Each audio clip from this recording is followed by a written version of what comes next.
Saül de Tarse aurait pu se faire passer pour un maître en Israël, étant versé dans les Écritures et possédant une certaine dose d'assurance, de confiance et d'autosatisfaction dans sa compréhension et sa connaissance des oracles de Dieu.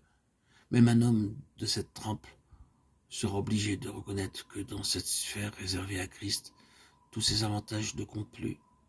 Là, il prendra aussi conscience qu'il est complètement aveugle et ignorant, absolument désemparé, irrémédiablement disqualifié, et qu'il a besoin de la grâce de Dieu pour que le tout premier rayon de lumière daigne se poser sur lui et lui arrache ce cri. Il a plu à Dieu de révéler en moi son Fils. Là, nous sommes en plein dans la grâce. Je me garderai bien de faire des comparaisons entre les apôtres et que Dieu me préserve de conférer à un apôtre une appréciation inférieure à celle du Seigneur.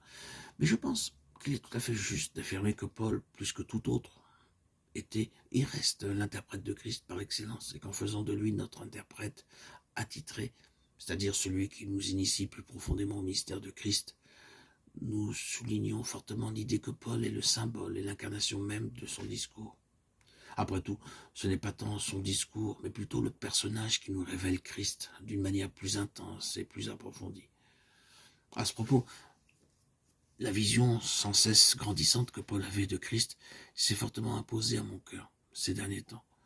Il ne fait aucun doute que cette image de Christ se développait constamment en lui, et avant que Paul n'arrive au terme de son pèlerinage terrestre, aussi riche, aussi complet et profond fut-il, sa vision de Christ était telle qu'il ne pouvait faire autrement que de s'écrier, même au stade où il en était, que je le connaisse, lui.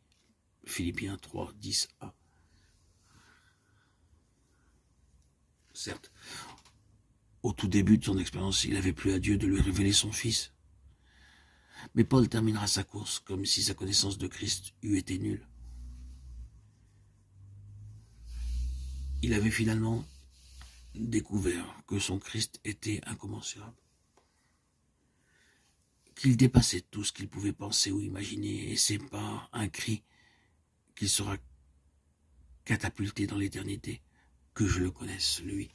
Je crois, sans vouloir faire de sentiment, que notre félicité éternelle, autrement dit la nature même de notre éternité, consistera à explorer la personne de Christ. Comme nous l'avons déjà dit, Paul avait une grande connaissance de Christ. Comparé à Paul, nous avons plutôt l'air de Lilliputien chaque fois que nous nous approchons du Seigneur. La conception de Paul ne manquait pas d'ampleur, mais cela ne l'empêchera pas en fin de parcours de présenter à nouveau cette requête, que je le connaisse lui. Je ne crois pas que nous connaîtrons Christ en plénitude dès que nous serons dans sa présence. À mon sens, nous allons sans cesse découvrir, redécouvrir, sonder la personne de Christ en étant gouvernés par la perspective des âges à venir.